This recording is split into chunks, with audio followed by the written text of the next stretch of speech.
Hey, I'm Matt Munt, and I want to share one simple digital marketing idea I think will help you grow and help define your social media strategy. This is going to be kind of targeted to my radio friends out there, but honestly, I think this applies to the for-profit and nonprofit world.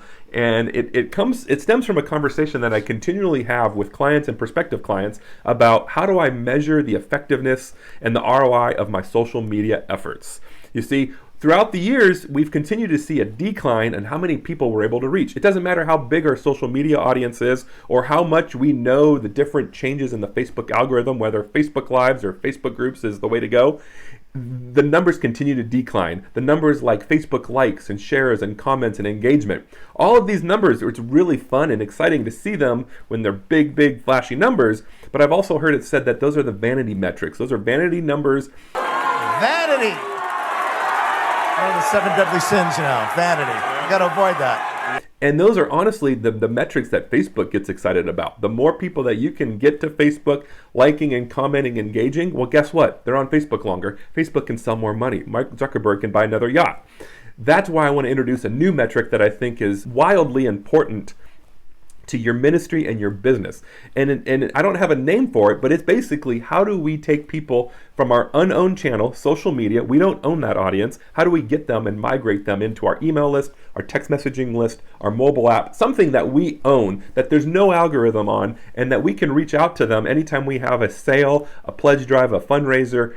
There's great power in owning, and I'm going to use the word here, data, but owning the access to your audience, to your fans. I think back to my days at KCMS in Seattle, and we'd go to the local state fair, we'd go to events around town, and at our radio booth, we had what most radio booths had. You'd have a radio personality and a DJ. You would interact, you'd take photos, you would have the prize wheel and prizes and stickers and all that kind of good stuff. Sounds very similar to Facebook. You're going out to a public forum and you're engaging with your fans, but you're also trying to get new fans. Well, there's one key thing about a radio booth that we would always have, and it would be a box and a little pad and a paper, and people would fill out their name and their email and their phone number, and they'd enter it into that box because whatever they could win or get by entering in that box was valuable to them. And that's where paid social media comes into play. How can you entice people to hand over their name, email, phone number with a paid campaign where you can target who's going to see it and you get them into your own channels? Because again, like I said, there is great ROI to be had by owning your audience. Now I'm going to dive into some very practical and tactical ways to execute a campaign like this on your social media, specifically on your Facebook page. Feel free to pass this on to your social media or digital marketing person. And of course, I would love to chat with you and come up with some creative ways and just tactically implement this to start growing your audience. You can reach out to me anytime. It's digital@mattmunt.com or find me on LinkedIn. Okay, so I'm hopping into my Facebook Ads Manager account. It's also, I think, called the Meta Business Suite, Meta Business Ads Manager. I don't know what Facebook's calling it today, but you must have this tool, this account set up in order to run a campaign that I'm suggesting in order to bring people who like your Facebook page into your email list. There's actually some more powerful tools here, like retargeting folks if they come to your website, but they haven't joined your email list. Targeting a Facebook ad to them to encourage them and woo them into your own channels. And if you're not technical, please stick with me. This is just going to give you some ideas of some of the powerful ways to use Facebook paid social, Facebook paid ads. So the tricks I'm going to show you here too. One of the key things is making sure we target to the right folks because you're paying. Remember, you're going to have to pay for this. I want to save you money. I want you not to be targeting people who probably aren't going to join your list or are already in your list. Let's not have ads go to those folks if they're already in your email list, for example. So starting off here, just want to show you a couple of the different ad campaigns you can run that would be pertinent here. The first one would be traffic.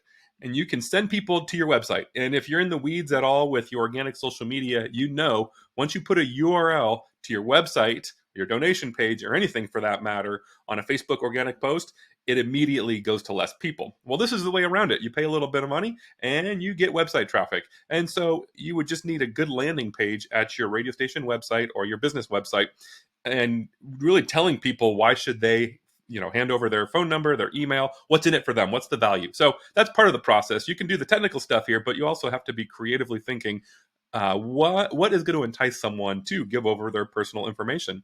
And then the second one right here is leads. And a leads campaign is extremely powerful. Again, you still need to tell people why it's worth them handing over their personal information to you. But Facebook likes this one also because they don't have to leave Facebook or Instagram. They can just automatically autofill, put their name, email, phone number in, depending on how you set up your lead campaign. So those are the two different campaigns. And again, there's a lot of creativity and different technical stuff to get one of these going.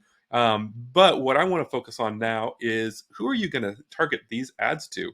So now we know how we're going to get people from Facebook or Instagram to our email list or text message club.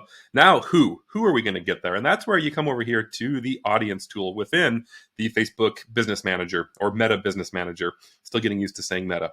So you go to audiences, and once we're here into the audience section, we're going to create an audience. And there's a lot of different options in here once you've got this all set up. So once we're into the audience section, there's a lot of different audiences we can create. For example, we can target people who have visited our website based on a different time frame, how long they've been on the website. One key is how do we find the warmest audience? Who do we think is most likely to want to join our email list, text messaging club, download our app? In radio terms, we're looking for the P1s. Who picks our radio station on the preset number 1? So within the website, you can do the website. You can come here an Instagram account. On your Facebook page, there's a lot of options right here that you can kind of drill down. So let's just do Brand Hansen page, for example. We could do everyone who engaged with his page over the last 365 days. If you put this at like 7 days, the last week, those people have just recently interacted with his page. They are most likely, he's on their radar. And so maybe a year ago, someone maybe won't quite remember what's been going on with your brand.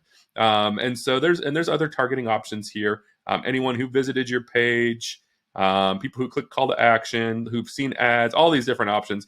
I'd like to stick with usually just people who currently like your page. That's pretty, you want a bigger audience so that your ads, Facebook's going to figure out who's most likely to do this anyway. So I like to stick with a little bit broader audience. And now probably one of the most valuable things that I can share with you today, and it's this section right here, a customer list. And you might be asking yourself, well, why would we load our current people in there? If you have an email list already, a donor list, or your text messaging club, you're going to load it in there. And then when you're setting up the ads, you can exclude those people from the ads. Because why would we want to pay to reach people with a call to action that are already on our email list? So let's not bother them. One, bother them with this ad, and two, waste our money promoting something that they've already done. And so loading your audience in here is very, very powerful.